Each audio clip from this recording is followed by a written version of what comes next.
నరాల ఒత్తిడి ఎందుకు వస్తుంది? లక్షణాలు, కారణాలు, పరిష్కారాలు తెలుసుకోండి. లేకపోతే జీవితమే నరకం అవుతుంది. ప్రతి ఒక్కరూ చూడాల్సిన వీడియో. కోరి సమస్య కొని తెచ్చుకోకండి. నరాల ఒత్తిడితో జీవితం అస్తవ్యస్తం. అసలు ఈ సమస్య ఎందుకు వస్తుంది అని ఇప్పటికే మీ మధ్యలో ఒక ప్రశ్న మెదిలే ఉంటుంది. ఈ సమస్య వెనుక కారణాన్ని తెలుసుకోవడం చాలా ముఖ్యం.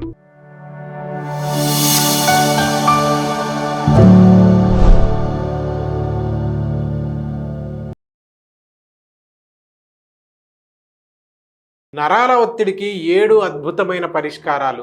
నొప్పిని తగ్గించుకోవాలంటే తప్పకుండా తెలుసుకోవాలి. చేతులు, కాళ్లల్లో వణుకు, తిమ్మిర్లు, తీవ్రమైన నొప్పి, నిలబడడంలో, నడవడంలో ఇబ్బంది, మెల్లగా బలహీనపడుతున్న అవయవాలు, చివరికి చిన్న రోజువారీ పనులు కూడా కష్టంగా మారిపోతాయి.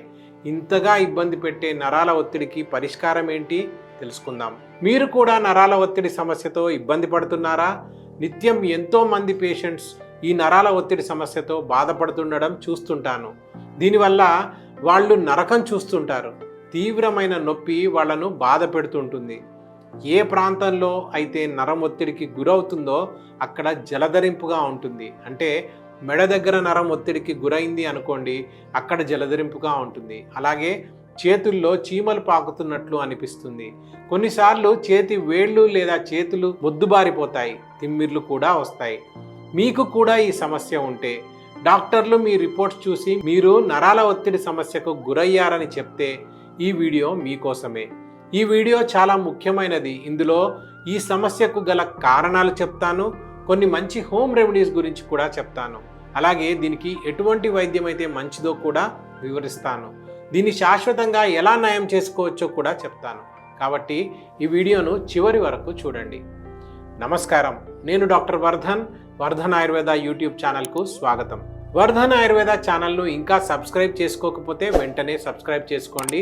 అలాగే వీడియో అప్లోడ్ చేసిన వెంటనే మీకు తెలియాలంటే బెల్ ఐకాన్ను ఆన్లో పెట్టుకోండి. మన శరీరంలో అత్యంత ముఖ్యమైన భాగమైన వెన్నుపూసలో వెన్నెముకలుంటాయి.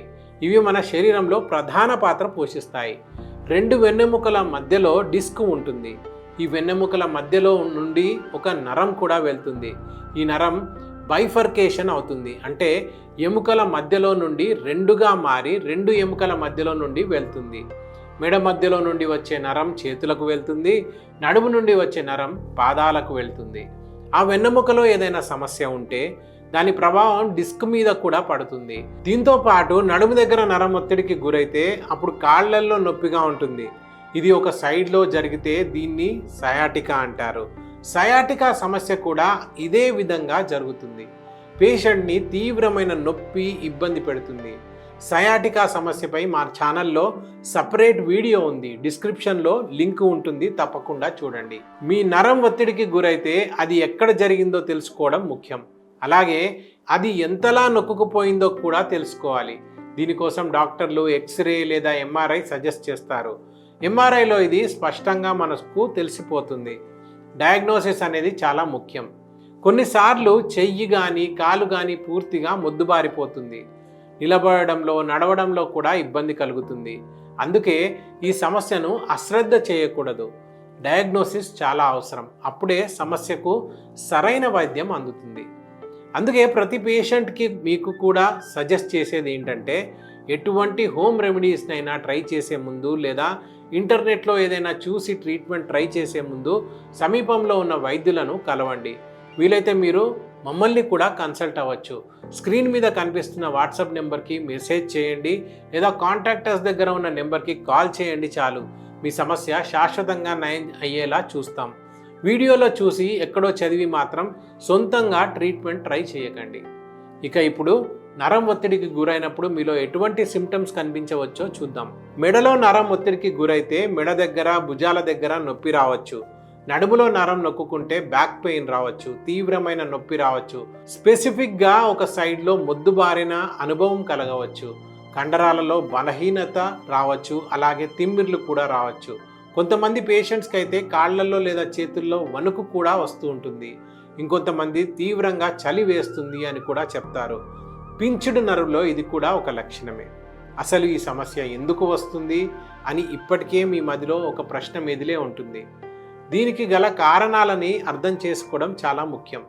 మీరు సమస్య వెనుక కారణాన్ని అర్థం చేసుకుంటే సగం వైద్యం మీరే చేసుకోగలరు, లేదా భవిష్యత్తులో మీ సమస్య మరింత తీవ్రం కాదు.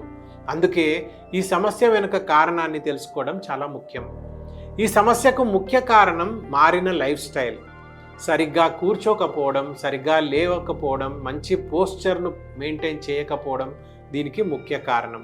అందుకే ఇప్పుడు కొన్ని రెమెడీస్ గురించి కూడా ఇప్పుడు చెప్పబోతున్నాను. వాటిని మీరు తెలుసుకోవాలి. ప్రస్తుతం టీవీ లేదా మొబైల్ను ఎక్కువ సమయం చూస్తూ ఉండడం మనకు ఒక వ్యసనంగా మారిపోయింది.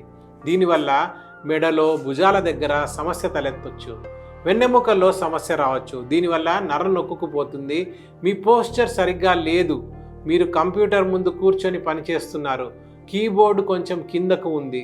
ఇలాంటప్పుడు వంగి పనిచేస్తుంటారు. దీనివల్ల నడుం దగ్గర సమస్య రావచ్చు, నరాల ఒత్తిడికి గురి కావచ్చు, డిస్క్ డ్యామేజ్ అవ్వచ్చు, ముందుకు వెనక్కు కదలొచ్చు. దీనివల్ల నరాలపై తీవ్రమైన ఒత్తిడి పడుతుంది. మరి ఏం చేయాలి? ఇప్పుడు కొన్ని ఇంపార్టెంట్ మెజర్స్ గురించి చెప్తాను. నెంబర్ 1, కూర్చునే పద్ధతి మార్చాలి. కూర్చునే పద్ధతి మార్చాలంటే కూర్చునే పొజిషన్ మార్చాలి. అంటే స్ట్రైట్గా కూర్చోవాలి. చైర్లో ముందుకు వంగి కూర్చోకండి. నడుమును బ్యాక్ రెస్ట్కు ఆనించి స్ట్రైట్గా కూర్చోండి. పోస్చర్ సరిగ్గా ఉండడం చాలా ముఖ్యం. కొంతమంది ఒక సైడ్కు వంగి కూర్చుంటారు. అలా కూర్చోకండి. స్ట్రైట్గా కూర్చోండి. బ్యాక్ రెస్ట్కు ఆనుకోండి. కొంతమంది మెడ వంచి కీబోర్డ్ చూస్తూ పనిచేస్తూ ఉంటారు. దీనివల్ల మెడ నరాలపై ఒత్తిడి పడుతుంది. కాబట్టి కీబోర్డుని కొంచెం ఎత్తులో పెట్టుకోండి. చేతులను కూడా రెస్ట్ పొజిషన్లో పెట్టుకోండి. దీంతో కండరాల మీద ఒత్తిడి పడదు, మెడ దగ్గర కూడా పడదు. ఇది చాలా ముఖ్యమైన అంశం. ఎందుకంటే పోస్చర్ సరిగ్గా లేకపోతే కండరాల మీద ఒత్తిడి పడుతుంది, నరాలపై పడుతుంది. దీంతో తీవ్ర పరిస్థితులు ఎదుర్కోవాల్సి వస్తుంది. Number 2, rest. మీరు ఎక్కువగా పనిచేస్తూ ఉండేవారైతే శరీరానికి సరైన విశ్రాంతి ఇవ్వడం చాలా ముఖ్యం. ప్రశాంతంగా పడుకొని విశ్రాంతి తీసుకుంటే ప్రభావితమైన ప్రాంతంలో ఆటోమేటిక్గా మార్పు వస్తుంది. ఆ ఏరియా రిలాక్స్ అవుతుంది. దీంతో నరాల ఒత్తిడి కూడా తగ్గుతుంది. అందుకే మీరు పడుకోవాలి, విశ్రాంతి తీసుకోవాలి. ఇది చాలా ముఖ్యం. నన్ను అడిగితే ఇది కూడా ఒక మెడిసినే. నెంబర్ 3, పనిలో మార్పులు చేయాలి.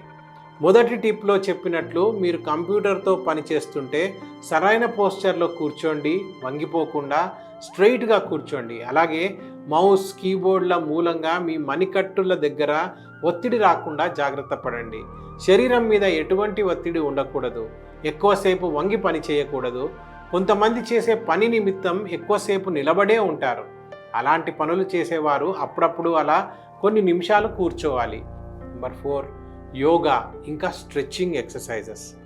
మీరు రెగ్యులర్గా యోగాసనాలు చేయడం వల్ల మీ శరీరంలో అన్ని జాయింట్స్ని కదుపుతారు, శరీరంలో కదలికలు తీసుకొస్తారు. Neck exercises, hand exercises, waste exercises, leg exercises ఇవన్నీ ఆటోమేటిక్గా జరిగిపోతాయి. దీంతో బాడీ పోస్చర్ స్ట్రైట్ అయిపోతుంది. దీనివల్ల పోస్చర్లో ఒత్తిడి తగ్గుతుంది. నెంబర్ 5, ఐస్ ప్యాక్ ఉపయోగించండి. ఐస్ ప్యాక్ వాపు తగ్గడంలో, నొప్పిని తగ్గించడంలో చాలా ప్రభావవంతంగా ఉంటుంది. ఐస్ ప్యాక్ బ్లడ్ సర్క్యులేషన్ను చేస్తుంది. అప్పటి వరకు ఉన్న నొప్పి నుండి ఉపశమనం దొరుకుతుంది. రోజుకు 3 సార్లు 15 నిమిషాల పాటు ఐస్ ప్యాక్ను ఉపయోగించండి. Number 6, massage therapy. Massage therapy చాలా ఉపయోగకరంగా ఉంటుంది. దీనివల్ల నరాల ఒత్తిడి తగ్గుతుంది, అదనపు ఒత్తిడి తగ్గుతుంది. అందుకే వైద్యుల సూచన ప్రకారం మసాజ్ చేయించుకోండి. అనుభవం ఉన్న వారితోనే మసాజ్ చేయించుకోండి. దీనివల్ల ఒత్తిడి పెరగదు. నరాల మీద మరింత ఒత్తిడి పడితే తప్పు పద్ధతిలో మసాజ్ చేస్తే సమస్య తలెత్తుతుంది. అనుభవం ఉన్న వారితో మసాజ్ చేయించుకోండి, మీకు చాలా మేలు జరుగుతుంది. 7వది, లైఫ్ స్టైల్లో మార్పు. ఒకే చోట ఎక్కువ సమయం కూర్చోవడం వంటి లైఫ్ స్టైల్ సమస్యలకు దారితీస్తుంది. కాబట్టి లైఫ్ స్టైల్లో మార్పు తీసుకురండి.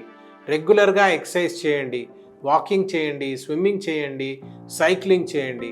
ఈ అంశాలను మీ జీవితంలో భాగం చేసుకుంటే మీరు ఖచ్చితంగా మేలు జరుగుతుంది. మీకు ఎటువంటి సమస్య అయినా ఉంటే, నరాల ఒత్తిడి సమస్యతో మీరు ఇబ్బంది పడుతుంటే నేను మీకు ఆయుర్వేద వైద్యాన్ని సూచిస్తాను. ఆయుర్వేదంలో ఎన్నో అద్భుతమైన ఔషధాలు ఉన్నాయి. అవి మీ నరాల ఒత్తిడి సమస్యను పూర్తిగా నయం చేయడంలో సహాయపడతాయి. Lumbar spondylitis, cervical spondylitis, sciatica మీ సమస్య ఏదైనా సరే, ఏ కారణం చేతనైనా మీ నరాలపై ఒత్తిడి పడితే ఆయుర్వేదాన్ని ట్రై చేయండి. మీకు అందుబాటులో ఉన్న ఏ ఆయుర్వేద వైద్యులనైనా కలవండి, లేదా ముందు చెప్పినట్లు మీరు మమ్మల్ని కూడా కన్సల్ట్ అవ్వచ్చు. ఈ వీడియో మీకు నచ్చిందని అనుకుంటున్నాను. వీడియోను లైక్ చేయండి, ఛానల్ను సబ్స్క్రైబ్ చేయండి, అలాగే ఈ వీడియోను మీ ఫ్రెండ్స్ అండ్ ఫ్యామిలీకి కూడా షేర్ చేయండి.